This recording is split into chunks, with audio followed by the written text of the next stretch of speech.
Well, joining us now from Abuja is Ovigwe Eguegu, a policy analyst at Development Reimagined, to discuss this further. Thank you so much, Ovigwe, for joining us. French President Emmanuel Macron says that African countries are not grateful for the impact of France's decade-long military deployments to fight insurgencies. What are your thoughts on that? Yeah, that's a very contemptuous statement, and it reeks of paternalism, and those are some of the problems that African countries have had with France in the post-colonial era, where it gets to decide what is good for the continent, right? However, if we go back to, for instance, in early 2010s, when the insurgency in northern Mali were moving towards Bamako, then President Francois Hollande did send troops under Operation Saval, and they did make some gains. In fact, when he arrived in February of 2013, people in Bamako were screaming, "Vive la France, vive Francois Hollande." So they know when there is a positive contribution, and they actually express gratitude for it.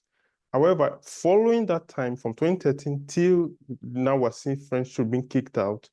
The French presence on the continent has not been constructive in any way. It has not helped solve the problem.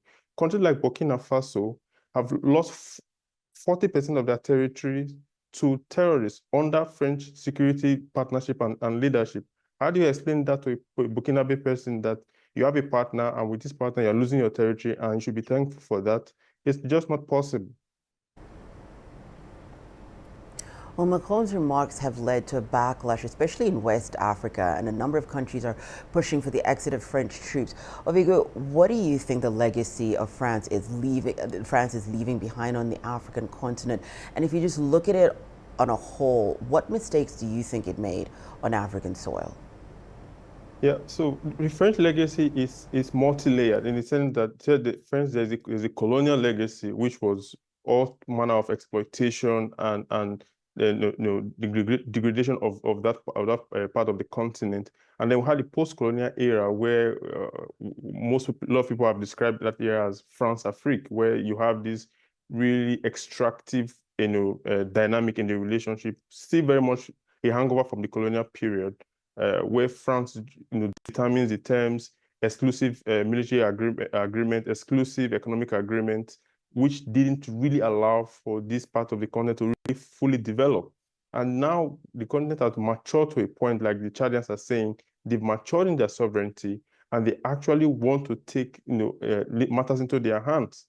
And for the French president to make such a statement, I think it just shows that he still has that colonial mentality towards the continent. And for many Africans, that's just not acceptable anymore. So, taking matters into their own hands, some observers think that the presence of France on the continent has been one of an exploitative nature. Do you think that African countries are ready to move forward without the involvement of France? Of course. And that attitude is actually shared. If you look, both countries that are democracies and countries that are quote unquote not democratic enough, or even those who are led by military governments, the sentiment is the same. We want to be able to choose our partners, both in the security sphere, in the economic sphere, in diplomacy, and all of that. We don't have to be beholden to France. And this is not even just an African sentiment. This is global, because we see certain countries pushing bloc mentality and trying to divide the world into sphere of influence, and expecting that countries in those spheres of influence should not have a say over their foreign policy. But for Africa, it's a resounding no.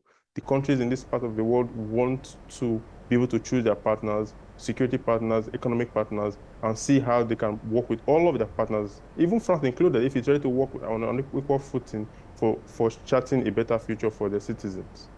Ovigwe, always good having you on Africa Live. Thank you so much for all your input. Ovigwe Eguegu is policy analyst at Development Reimagined.